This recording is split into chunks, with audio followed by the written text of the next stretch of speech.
advice is confusing. Okay. People say, don't settle on one side of their mouth. And then they say, oh, be open, be open. You know, they say, throw away your list. And then they say, oh, but have high standards, you know, don't settle, have high standards. They say, you know, your person should feel like peace. It should be easy. And then they'll say, love takes effort and sacrifice. So today, as dating coaches, we have worked with so many Christian singles, thousands of Christian singles, and we are here to help you debunk and figure out what is the best Christian dating advice for you based on your dating personality. This is an exclusive episode for our Patreon family. So you're going to hear some of this episode. If you want to hear the full thing, you're going to have to join our Patreon family. And you can do that very easily by going to patreon.com/Heart of Dating. We love our Patreon fam, don't we, JJ? Yes, we do. So let's jump in. Yes. What is some of the common advice that you're challenging right now or saying, you know what? Not all advice is good advice. So actually, I would say all the advice I just said is good advice, but it has to be tailored to that specific person. So for example, if I say to a lone wolf, don't settle, okay, that is not the right advice for a lone wolf. That's actually bad advice because they already have such high standards. They are already very strict. And so if I say don't settle, they're like, great, I'm just not going to really consider anybody because my standards are already so high. Yeah, it's kind of like if you have a person who's severely underweight, what are you telling them? Well, you probably need to eat twice as much as you're eating. Right. You can throw in some ice cream. You just have to do one thing, which is eat nutritious food. Yeah. And if someone needs to lose 20 pounds, right, your advice is obviously going to change. It's not the same advice. Exactly. It's still good advice for one person, but not another person. That's why it's hard. Dating advice really isn't prescriptive. And yes, even on the podcast, we've given some dating advice that's probably been prescriptive that actually should be more tailored to you individually based on your past, your personality, who you are, and you know your patterns and tendencies and attachment style. Let's just say this. If there's been any cases like that, let's blame it on JJ. My bad. I'm sorry. If it's been good advice for everyone, that's come from Kait. Okay. There is some prescriptive dating advice, and maybe we can do better. Find and marry a really godly person. That's a really good piece of advice, but it shouldn't stop there. Right. But that applies to everybody. Yes. Okay. But is that the only thing you should consider? No, but let's go through the other pieces of advice that depends on the person. Okay. Right. So if I say never, ever settle for the person that you're going to marry, you would say overall, yes.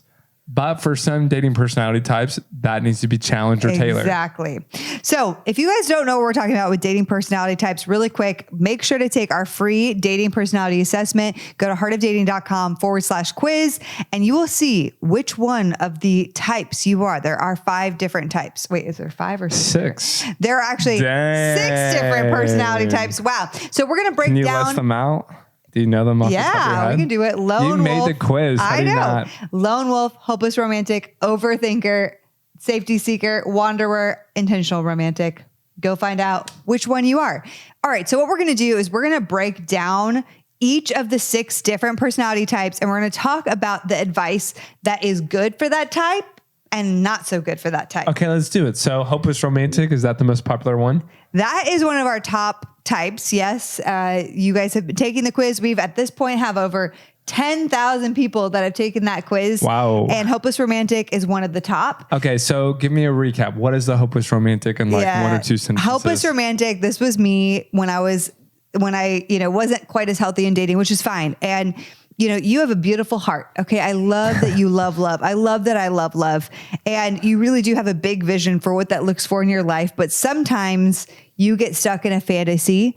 Sometimes you get stuck in fast forward mode or hyper commitment mode. Once you see a few green flags pop up, you're like, and there's chemistry and connection. I want to be with you. Let me picture my first name with your last name. Let me fast forward to the end zone. Let me figure all this out. Hopeless romantics. It's very much classic what the word says. Now, should we go through what they need to hear and what they do not, or should we recap the other 5 real quick? No, I think we should go through each one, what the hopeless romantic needs to hear and what they don't need to hear. Okay, let's do it. All right. So what does a hopeless romantic need to hear?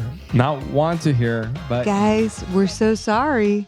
We're so sorry. Lovey and I apologize personally for the fact that you can only watch the rest of this podcast exclusive if you're in our Patreon community. So what should they do, Lovey? They should go to patreon.com/heartofdating. Come and join us on Patreon. It's a great way to support this podcast. And yeah, then you can hear the rest of this episode. We'll put the link below for you. Love you. Have a great day. Bye, guys. The Heart of Dating podcast is created by Kait and JJ Tomlin. Shout out to our epic audio and video editor, Scott Caro. We have an amazing Heart of Dating team who helps bring the show to you each week. I want to shout out Kelsey Napier, our Heart of Dating digital marketing coordinator, and Elena Gibson, our brand and community manager. We couldn't do it without them. Now, if you guys have never ranked us or reviewed us on iTunes or Spotify, would you consider doing that? It would mean so much because our podcast can get more discovered and more people can learn how to better date as Christians. Don't we all want that? We launch our podcast each and every week on Wednesdays, so we will see you next week.